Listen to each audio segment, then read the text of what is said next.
नमस्कार दोस्तों, उषा की आवाज चैनल में आप सभी का स्वागत है। हमारी आज की कहानी है दीप जल उठे। फोन की घंटी बजते ही हम सब फोन की तरफ झपट पड़े। फोन पति ने उठाया। दूसरी ओर से भाई साहब बात कर रहे थे। रिसीवर उठाए सुमित खामोशी से बात सुन रहे थे। अचानक भय मिश्रित स्वर में बोले, कैंसर? इसके बाद रिसीवर उनके हाथ में ही रह गया। वे निडाल होकर सोफे पर बैठ गए। तो वही हुआ जिसका डर था। माँ को कैंसर है। नहीं नहीं, यह कोई बुरा सपना है। ऐसा कैसे हो सकता है? वे तो एकदम स्वस्थ थी, उन्हें कैंसर हो ही नहीं सकता। एक मिनट में ही दिमाग में ना जाने कैसे कैसे विचार तूफान मचाने लगे थे। 2 दिन से जिन रिपोर्टों के परिणाम का इंतजार था, आज अचानक ही वह काला सच बनकर सामने आ चुका था। अब क्या होगा? सुमित के मुंह से बोल फूटे। विचारों के भंवर से निकलकर मैं भी जैसे यह सुनकर अंदर ही अंदर सहम गई। भाई साहब से क्या बात हुई यह जानने की उत्सुकता थी। अचानक मैं चिल्ला पड़ी, क्या हुआ माँ को? बच्चे भी यह सुनकर पास आ गए। सुमित का गला सूख गया। उनके मुंह से अब आवाज नहीं निकल रही थी। मैं दौड़कर रसोई से एक गिलास पानी लाई और उनके पीठ सहलाते उन्हें सांत्वना देते हुए पानी का गिलास उन्हें थमा दिया। पानी पीकर वे शांत होने का प्रयास करते हुए धीमी आवाज में बोले, अनु, माँ की जांच रिपोर्ट्स आ गई हैं। माँ को स्तन कैंसर है। कहते हुए वे फफक कर बच्चों की तरह रोने लगे। हम सभी बस उनकी तरफ देख रहे थे। किसी के भी मुंह से आवाज नहीं निकली। वातावरण में एक सन्नाटा पसर गया था। अब क्या होगा? इस प्रश्न ने सभी की बुद्धि पर मानो ताला जड़ दिया था। सुमित को रोते हुए देखकर ऐसा लगा मानो सब कुछ बिखर गया है। मेरा घर परिवार मानो किसी ऐसी भंवर में फंस गया जिसका कोई किनारा नजर नहीं आ रहा था। मैं खुद को शांत करते हुए सुमित से बोली, चुप हो जाओ। घर के सभी सदस्य और दूर दूर तक रिश्तेदार उनकी स्नेही डोर से ही बंधे थे। घर में ससुर जी, भाई साहब, भाभी और दीदी में भी मुझे उनके ही गुणों की छाया नजर आती थी। लगता था मम्मी जी के साथ रहते रहते सभी उन्हीं के जैसे स्वभाव के हो गए हैं। इन सारी मधुर स्मृतियों को याद करते करते मुझे वह क्षण भी याद आया जब सुमित का तबादला उदयपुर हुआ था। मम्मी जी ने 1 मिनट भी नहीं सोचा और तुरंत मुझे भी सुमित के साथ ही उदयपुर भेज दिया। खुद वे मेरी गृहस्थी जमाने वहां आई थी और सब कुछ ठीक करके 1 सप्ताह बाद ही लौट गई थी। यह सब सोचते सोचते ना जाने कब मेरी आंखें लग गईं। अचानक सवेरे दूध वाले भैया ने दरवाजे की घंटी बजाई तो आवाज सुनकर हड़बड़ाकर मेरी आंख खुली। देखा 6:30 बज चुके थे। अरे, बच्चों को स्कूल के लिए कहीं देर ना हो जाए। सोचते हुए झटपट पहले दूध लिया। दोनों को तैयार करके स्कूल भेजते भेजते दिमाग ने एक निर्णय ले लिया था। सुमित की चाय बनाकर उन्हें उठाते हुए मैंने अपने निर्णय से उन्हें अवगत करा दिया। मेरे निर्णय से सुमित सहमत थे। सुमित ने भाई साहब को फोन किया, आप माँ को लेकर आज ही उदयपुर आ जाइए। हम माँ का इलाज यहीं करवाएंगे, लेकिन आप माँ को उनकी बीमारी के बारे में कुछ भी मत बताना। और हाँ, कैसे भी करके आप बस उन्हें यहाँ ले आइए। भाई साहब भी सुमित से बात करके थोड़ा सहज हो गए थे और उसी दिन 2:30 बजे की बस से आने को कह दिया। मैंने सोचा सुमित के जानकार डॉक्टर अतुल के यहाँ हो आते हैं। फिर मैंने सुमित से बात की। वे सुमित के बहुत अच्छे मित्र भी हैं। हम दोनों को अचानक आया देखकर वे चौंक गए। जब हमने उन्हें अपने आने का कारण बताया तो उन्होंने हमें महावीर कैंसर अस्पताल जाने की सलाह दी। उसी समय उन्होंने वहां अपने कैंसर स्पेशलिस्ट मित्र डॉक्टर हेमंत से फोन करके दोपहर का अपॉइंटमेंट ले लिया। डॉक्टर हेमंत से मिलकर कुछ सुकून मिला। उन्होंने बताया कि स्तन कैंसर से डरने की कोई बात नहीं है। आजकल तो यह पूरी तरह से ठीक हो जाता है। आप सबसे पहले मुझे यह बताइए कि माताजी की यह समस्या कब सामने आई। मैंने बताया कि एक सप्ताह पहले माताजी ने झिझकते हुए मुझे अपने एक स्तन में गांठ होने की बात कही थी, तो अंदर ही अंदर मैं डर गई थी। लेकिन मैंने उनसे कहा कि मम्मी जी आप चिंता मत करो, सब ठीक हो जाएगा। जब 4-5 दिनों में वह गांठ कुछ ज़्यादा ही उभर कर सामने आई तो मम्मी जी चिंतित हो गई और उनकी चिंता दूर करने के लिए भाई साहब उन्हें दिखाने एक डॉक्टर के पास ले गए। जब डॉक्टर ने सभी जांच रिपोर्ट्स देखी तो कैंसर की पुष्टि की। सब सुनने के बाद डॉक्टर हेमंत ने भी कहा आप तुरंत माताजी को यहाँ ले आए। मैंने उन्हें बता दिया कि वे आज शाम को ही यहाँ पहुँच रही हैं। डॉक्टर हेमंत ने अगले दिन सुबह आने का समय दे दिया। राहत की सांस लेकर हम घर चले आए। रात 8:30 बजे मम्मी जी भाई साहब के साथ उदयपुर पहुंच गईं। सुमित गाड़ी से उन्हें घर ले आए। आते ही मम्मी जी ने पूछा कि क्या हो गया है उन्हें, तुमने यहाँ क्यों बुला लिया। मम्मी जी की बात सुनकर मैंने सहज ही कहा मम्मी जी ऐसा कुछ नहीं है, बच्चे आपको याद कर रहे थे और आपकी गांठ की बात सुनकर सुमित भी कुछ विचलित हो गए थे, इसलिए मैंने सामान्य चेकअप के लिए आपको यहाँ बुला लिया है। आप चिंता ना करें, आप बिल्कुल ठीक हैं। मेरी बात सुनकर मम्मी जी सहज हो गईं।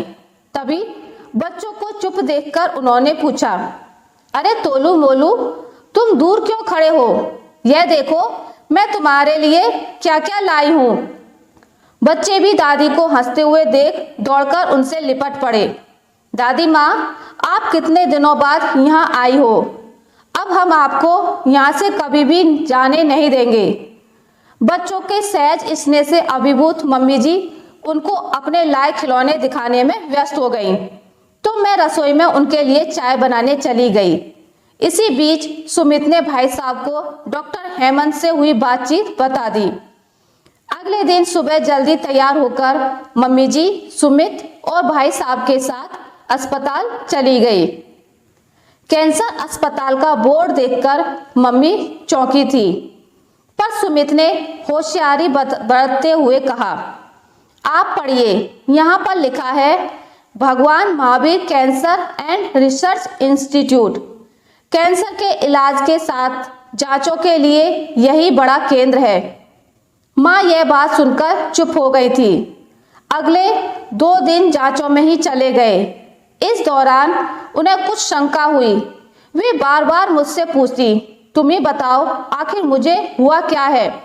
ये दोनों भाई तो कुछ बताते नहीं, तुम तो कुछ बताओ, तुम्हें तो सब पता होगा। मैं सहज रूप से कहती अरे मम्मी जी आपको कुछ नहीं हुआ है, यह स्तन की साधारण सी गांठ है जिसे निकलवाना है।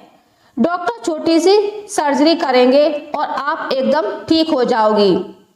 पर यह गांठ कुछ दर्द तो करती नहीं है, फिर निकलवाने की क्या जरूरत है।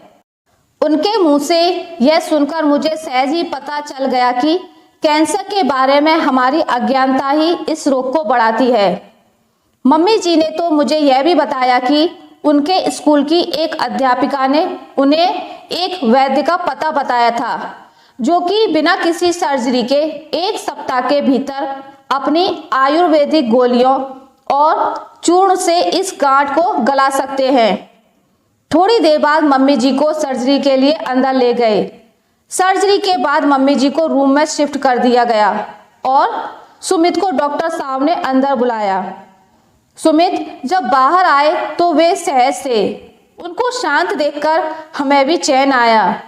तभी भाई साहब ने परेशान होते हुए पूछा क्या हुआ, तुम्हें अंदर क्यों बुलाया था। सुमित ने बताया कि चिंता की कोई बात नहीं है, डॉक्टर ने सर्जरी कर हटाए गए स्तन को दिखाने के लिए बुलाया था। मम्मी जी बिल्कुल ठीक है। शाम को करीब 7:30 बजे मम्मी जी को होश आया। होश में आते ही उन्होंने पानी मांगा। भाई साहब ने उन्हें थोड़ा सा पानी पिलाया। तब तक दीदी भी कानपुर से आ चुकी थी। दीदी आते ही रोने लगी। हमने उन्हें माँ के सफल ऑपरेशन के बारे में बताया। तब जाकर दीदी भी शांत हो गई। अगले दिन सुबह माँ को आईसीयू से वार्ड में शिफ्ट कर दिया गया। उन्हें हल्का खाना जैसे खिचड़ी, दलिया, चाय, दूध देने की इजाज़त दे दी गई थी। 10 दिनों तक हम सभी हॉस्पिटल के चक्कर लगाते रहे। मम्मी जी को अस्पताल से छुट्टी मिल गई तो फिर घर आ गए। घर पहुंचकर हम सभी ने राहत की सांस ली। भाई साहब और दीदी को हमने रवाना कर दिया। माँ भी तब तक थोड़ा सहज हो गई थी। अब उन्हें कैंसर के बारे में पता चल चुका था और वे समझ चुकी थी कि ऑपरेशन ही इसका इलाज है। 1 महीने में उनके टाँके सूख गए थे और हमने हॉस्पिटल जाकर उनके टाँके कटवाए, क्योंकि वे एक मोटे लोहे के तार से बंधे थे। डॉक्टर ने मम्मी जी का हौसला बढ़ाया तथा उन्हें बताया कि अब आप बिल्कुल ठीक हैं। आपने इस बीमारी का पहला पड़ाव सफलतापूर्वक पार कर लिया है। पहले पड़ाव की बात सुनकर हम सभी चौंक गए। डॉक्टर, ये आप क्या कह रहे हैं? सुमित ने जब डॉक्टर से पूछा तो उन्होंने बताया कि आपकी माताजी का ऑपरेशन तो अच्छी तरह से हो गया है, लेकिन भविष्य में यह बीमारी फिर से उभरकर सामने ना आए, इसलिए हमें दूसरे चरण को भी पार करना होगा और वह दूसरा चरण है कीमोथेरेपी। कीमोथेरेपी? हमने आश्चर्य जताया। डॉक्टर ने बताया कि कैंसर अभी शुरुआती दौर में ही है। यह यहीं समाप्त हो जाए, इसके लिए हमें कीमोथेरेपी देनी होगी। कैंसर के कीटाणु के विकास की थोड़ी बहुत आशंका भी अगर हो तो उसे कीमोथेरेपी से खत्म कर दिया जाएगा। डॉक्टर ने बताया कि आपकी माताजी के टाँके अब सूख चुके हैं, तो ये कीमोथेरेपी के लिए बिल्कुल तैयार हैं। अब आप इन्हें कीमोथेरेपी दिलाने के लिए 4 दिनों बाद यहाँ ले आएं तो ठीक रहेगा। पता चला माँ को कीमोथेरेपी दी जाएगी। कैंसर में दी जाने वाली यह सबसे जरूरी थेरेपी है। 4 दिनों बाद मैं और सुमित माँ को लेकर हॉस्पिटल पहुँचे। 9 बजे से कीमोथेरेपी देनी शुरू कर दी गई। थेरेपी से पहले माँ को 3 दवाइयाँ दी गईं ताकि थेरेपी के दौरान उन्हें उल्टियाँ ना हो। 2 बोतल ग्लूकोज की पहले, फिर कैंसर से बचाव की वह लाल रंग की बड़ी बोतल और उसके बाद फिर से 3 बोतल ग्लूकोज की तथा एक और छोटी बोतल किसी और दवाई की ड्रिप द्वारा माँ को चढ़ाई जा रही थी। धीरे धीरे दी जाने वाली इस पहली थेरेपी के खत्म होते होते शाम के 7 बज चुके थे। मैं अकेली माँ के पास बैठी थी। शाम को ऑफिस से सुमित सीधे हॉस्पिटल ही आ गए थे। रात को 8 बजे हम तीनों घर पहुँचे। थेरेपी की वजह से मम्मी जी का सिर चकरा रहा था। हल्का खाना खाकर वे सो गईं। अब अगली थेरेपी उन्हें 21 दिनों के बाद दी जानी थी।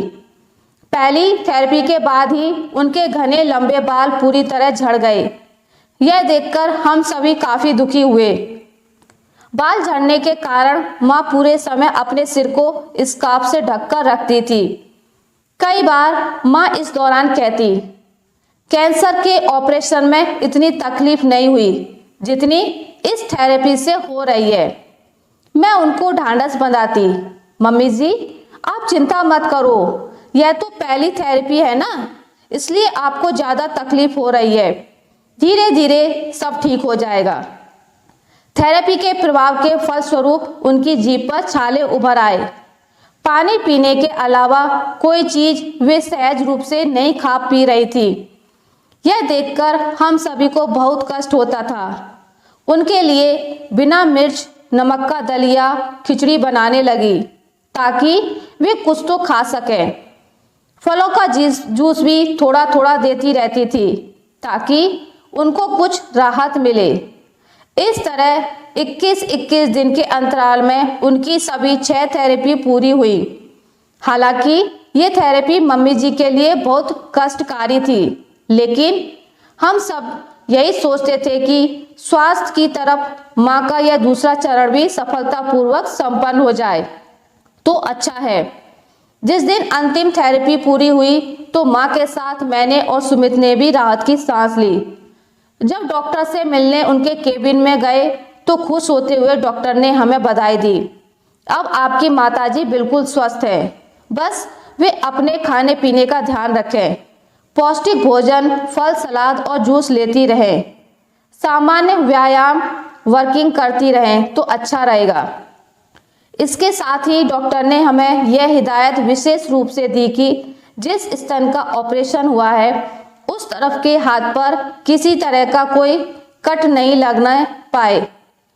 डॉक्टर ने सारी हिदायतें और जानकारी लेकर हम घर आ गए। अब हर 6 महीने के अंतराल में माँ की पूरी जांच करवाते रहना जरूरी था ताकि उनका स्वास्थ्य ठीक रहे और भविष्य में इस तरह की कोई परेशानी सामने ना आए। 1 महीने आराम के बाद मम्मी जी वापस बड़े भाई साहब के पास लौट गई थी।